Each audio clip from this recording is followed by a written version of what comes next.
नमस्कार मित्रांनो, शिवा मालिकेच्या आजच्या भागामध्ये आपण पाहणार आहोत की आता दिव्याचे सत्य समजल्यानंतर आशू आता शिवाला घेऊन घरी येतो.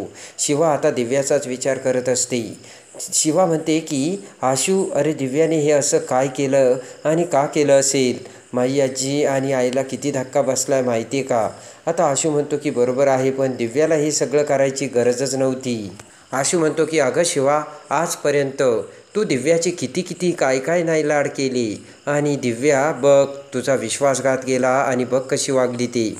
आशू म्हणतो की हे बघ शिवा ना, आपण आपल्या फॅमिलीतले कितीतरी आनंदाचे क्षण वाया घालवलेत आणि हे सगळं ना त्या दिव्यामुळे.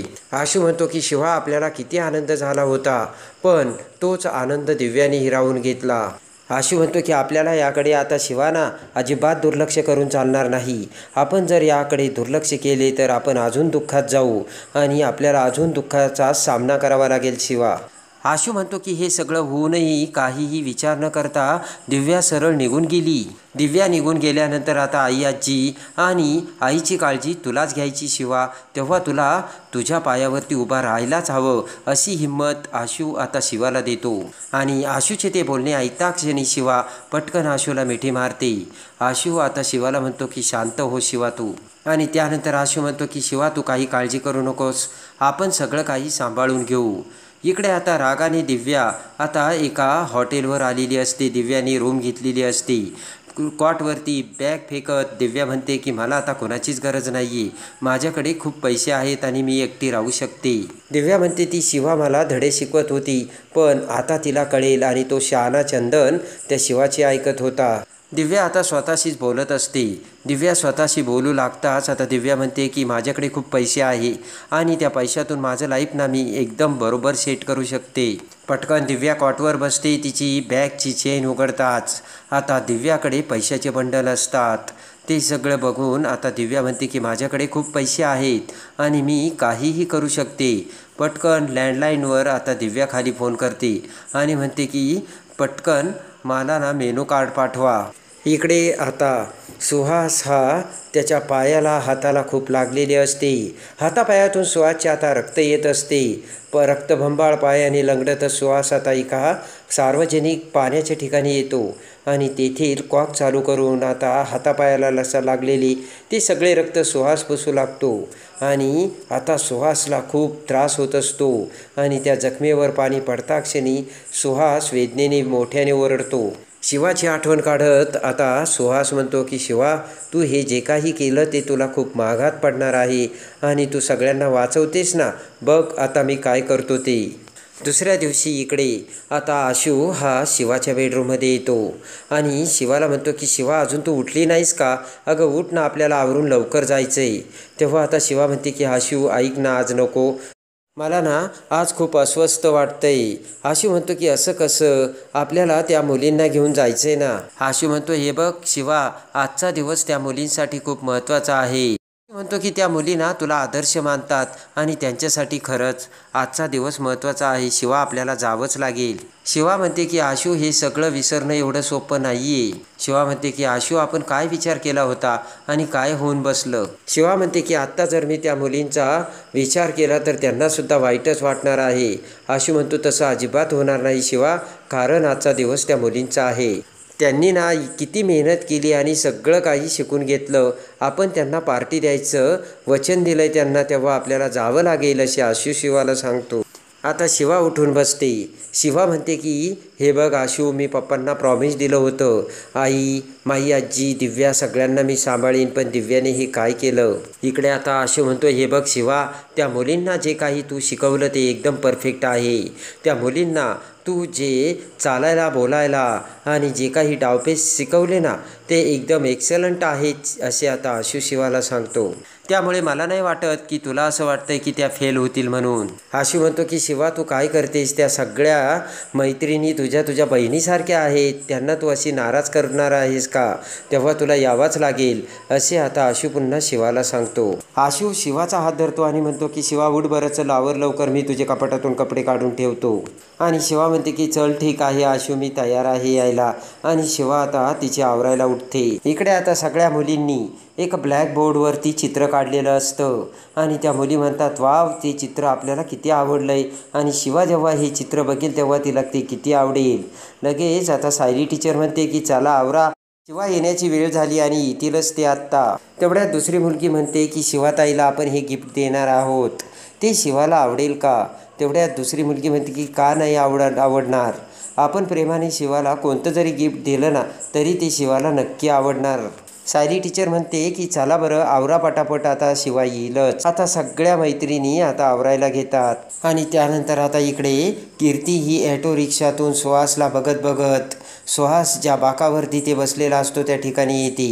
सुहास आता हातापायाला लागला असल्यामुळे डोक्याला रुमाल धरून बसलेला असतो आणि सुहासला बघताच आता कीर्तीला मोठा धक्का बसतो. सुहासकडे बघत आता कीर्ती म्हणते की सुहास, लागलंय का रे तुला, दाखव बरं. तेवढ्यात आता सुहास म्हणतोय, बघायचंय तुला. पटकन रुमालाने आता डोक्यावरचा हात बाजूला करत सुहास म्हणतो की बघ, आणि सुहासच्या डोक्यातून रक्त येत असते. कीर्तीला मोठा धक्का बसतो. कीर्ती म्हणते की अरे बापरे, किती लागलं तुला. सुहास म्हणतो की हे सगळं ना तुझ्यामुळे घडलं आणि तू मला हात लावायची हिंमत कशी केलीस आणि तूच मला घराबाहेर काढलंस. कीर्ती म्हणते, हे बघ सुहास, मी जर त्यावेळेला तसं केलं नसतं ना तर त्या लोकांनी तुझी अजून वाईट अवस्था केली असती. कीर्ती म्हणते की आणि मी जर असं केलं नसतं ना तर आपल्यावरती भीक मागायची वेळ आली असती. सुहास म्हणतो की आता आपल्यावरती कोणती वेळ आली, तीच वेळ आली ना, फक्त हातात कटोरा घ्यायचं बाकी आहे. कीर्ती म्हणते, हे बघ सुहास, आपण डॉक्टरांकडे जाऊ, खूप लागलंय तुला. सुहास म्हणतो की अरे बापरे, एवढी काळजी, अगं तिथे इशीत बसली असेल आणि तुला कसली आली नवऱ्याची काळजी. कीर्ती म्हणते, हे बघ सुहास, तू जरा शांत हो बरं. मोठ्याने ओरडत चीड येत आता सुहास म्हणतो की कसा शांत होऊ मी, अजिबात शांत होणार नाही. आणि इकडे आता सुहास म्हणतो की ते शिवाबरी एक वेळेस अशी माझी बायको निघाली. कीर्ती म्हणते, हे बघ सुहास, त्या शिवाबरोबर माझी कंपॅरिझन अजिबात करू नकोस.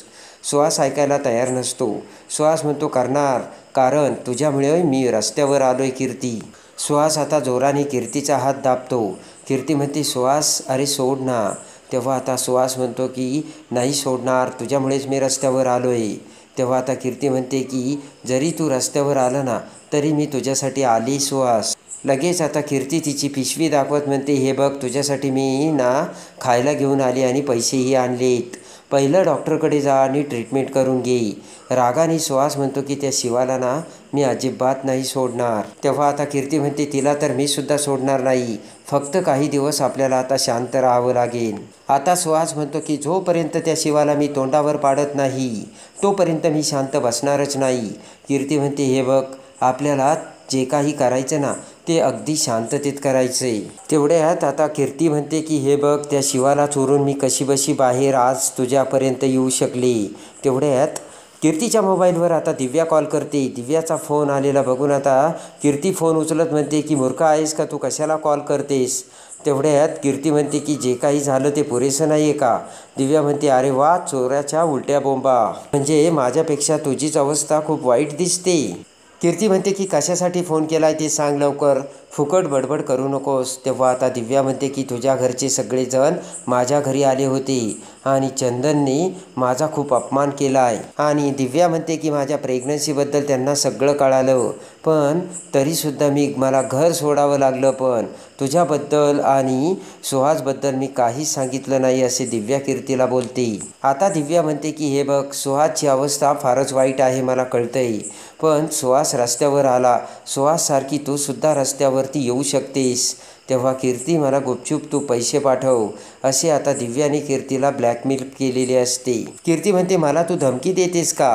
तेव्हा आता दिव्या म्हणते की मी अजून काही कुठे बोलले नाही, तू मला जर पैसे पाठवले नाही ना तर मग काय होईल ते बघ कीर्ती. सुहासची कशी हालत केली पाहिलं ना तू, त्यापेक्षा तुझे घरचे तुझी वाईट हालत करतील, असे आता दिव्या ही कीर्तीला बोलते. दिव्या म्हणते की हे बघ कीर्ती, मी तुला सांगते, आत्ता ना मी जे सांगते ते कर, नाही तर मग काय होईल. तेव्हा तुला जर ह्या धमक्या पुढे ढकलवायच्या असतील तर तू मला पैसे पाठव. दिव्या आता फोनवरती बोलत असताना कीर्ती ते सगळं ऐकते आणि दिव्याने आता ब्लॅकमेल करूनही कीर्ती म्हणते, हे बघ मी तुला पैसे पाठवते, पण यापुढे तू मला फोन करू नकोस. लगेच दिव्या कीर्तीचे आभार मानून आता फोन कट करते आणि आता फोन ठेवता क्षणी कीर्ती सुहासला सांगते की दिव्याला घराबाहेर काढलंय आणि त्यासाठी आता मला दिव्या ब्लॅकमेल करून पैसे मागते. ती ऐकताच आता सुहास म्हणतो की फक्त मला तिचा ठाव ठिकाणा सांग. ती घराच्या बाहेर पडली ना, बघतो आता मी काय करायचं ते. कीर्ती म्हणते की मी ना तिला पैसे पाठवणार आहे, तेव्हा तू सुद्धा माझ्या पाठीमागे ये. इकडे आता सगळ्या त्या मुली एका रेस्टॉरंटमध्ये आलेल्या असतात आणि शिवा येण्याची वाटच बघत असतात. त्या मुली म्हणतात की आता ना आपण खूप खुश आहोत, कारण आपल्याला शिवामुळे आता सगळं काही शिकता आलं. आणि इकडं त्या मुली म्हणतात की काय खायचं, काय मागवायचं. एक मुलगी म्हणते की पिझ्झा मागू, तर आता दुसरी म्हणते नाही नाही बर्गर मागू. असे म्हणत त्यांच्या आता मोठमोठ्या आवाजात गप्पा चालू असतात. तेवढ्यात शेजारीच असलेल्या टेबलवर काही मुलं बसलेले असतात आणि त्या सगळ्या मुलींचे ते आता बोलणे ऐकतात. आणि त्या मुली आता मोठमोठ्याने बोलू लागतात. तर एक मुलगा म्हणतो की हे बघा, हे तुमचं घर नाही आहे, तुम्हाला बोलायचं जरा हळू बोला. तर आता त्या मुली म्हणतात की यांना काय झालं आहे, आपण आपापसात बोलतो आहे ना. तेवढ्यात तो मुलगा म्हणतो की हे काही तुमचं घर नाही आहे, तुम्हाला मोठ्याने बोलायचं असेल ना तर लगेच तुमच्या घरी जा किंवा बाहेर निघा. आता त्या मुलींना त्या मुलांचा राग येतो. तो मुलगा म्हणतो की आता तुम्ही या ठिकाणी पहिल्यांदा आलात म्हणून तुम्हाला असं मॅनर्समध्ये बोलता येत नाही. तेव्हा आता ती मुलगी म्हणते की सॉरी दादा, पण तू परिस्थिती बघून आम्हाला हे सगळं बोलतो, बरोबर ना. आणि लगेच त्या मुली म्हणतात की तुम्ही कुठून येता, आणि मोठमोठ्याने त्या मुली हसू लागतात. तेवढ्यात एक धिप्पाड मुलगा उठून उभा राहतो आणि लगेच तो मुलगा म्हणतो तू लडकी है ना, लडकी जैसी बोल. तेवढ्यात आता ती मुलगी म्हणते की ए तू ज़्यादा हिंदी में बात मत कर आणि जा घर में जाके बैठ. आणि लगेच आता तो मुलगा उठून आता मारायला धावू लागतो. तेवढ्यात दुसरी मुलगी खडकन खुर्ची बाजूला करते आणि त्या मुलासमोर येऊन त्याचा हात धरते.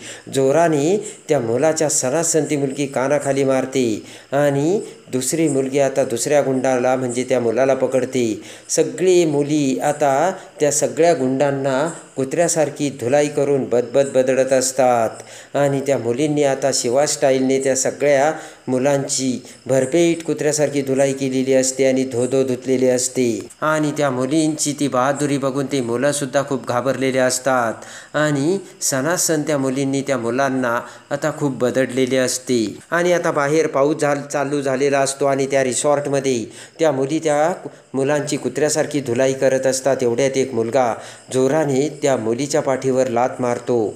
इकडे त्याच वेळेस आता आशू आणि शिवा भर पावसात छत्री घेऊन त्या रिसॉर्टकडे येत असतात. शिवा म्हणते की बघ ना रे आशू, पाऊससुद्धा आला आहे. आशू म्हणतो की तू काही काळजी करू नकोस, आपण व्यवस्थित पोहोचू. इकडे त्या मुली आता सगळ्या त्या मुलांना मारत असतात आणि त्याचबरोबर आता त्या मुलाने त्या मुलीला लात मारता क्षणी ती मुलगी आता त्या दरवाज्यातून बाहेर पडलेली असते भर पावसात. त्याच वेळेस आता आशू आणि शिवा तिथे येतात. त्या मुलीला बघता क्षणी आता शिवाला धक्का बसतो आणि शिवा म्हणते की आशू अरे बघ ना. तर तेवढ्यात आशूसुद्धा ती भयंकर परिस्थिती बघतो. तेवढ्यात आता तो मुलगा पाठीमागून तिथे येतो आणि त्या मुलीची मान पकडतो आणि त्याच वेळेस बाकीच्या मुलीसुद्धा बाहेर आलेल्या असतात आणि ते सगळे मुलं आता त्या मुलीसमोर असतात. आणि तेवढ्यात आता शिवा म्हणते की आशू तू छत्री पकड. तेवढ्यात आशू आता शिवाला थांबवतो आणि म्हणतो की शिवा तू थांब, तू त्या मुलींना ट्रेनिंग दिलं आहे आणि त्यांना प्रतिकार करायची सुद्धा ट्रेनिंग देऊन डिफेन्स कसं करायचं हे सुद्धा तू त्यांना शिकवलं आहे, तेव्हा त्यांचं रक्षण त्यांनाच करू दे.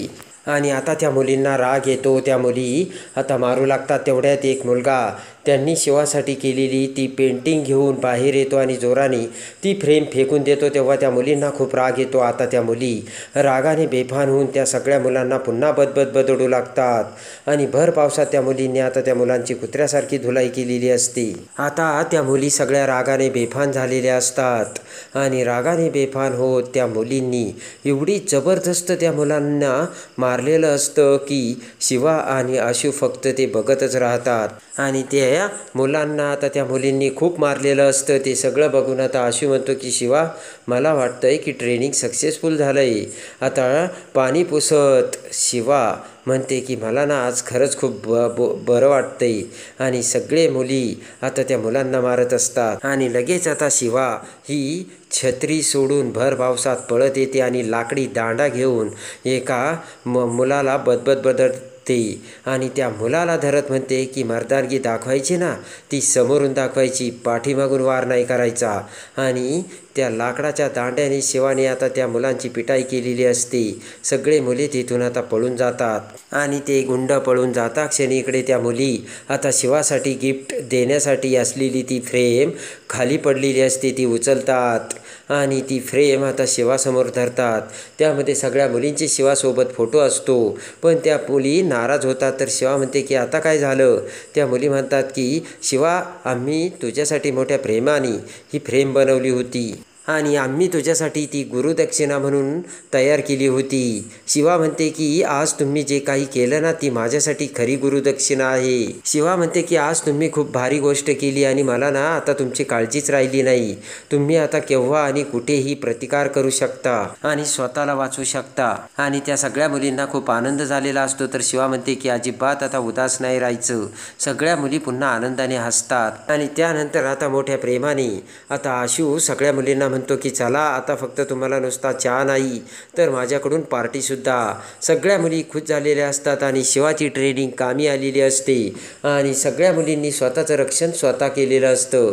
तर कशी वाटली शिवाची हुशारी ते कमेंट्समध्ये नक्की कळवा आणि शिवा मालिकेच्या भाग 2साठी आपल्या चॅनलला लाईक करा, सबस्क्राईब करा.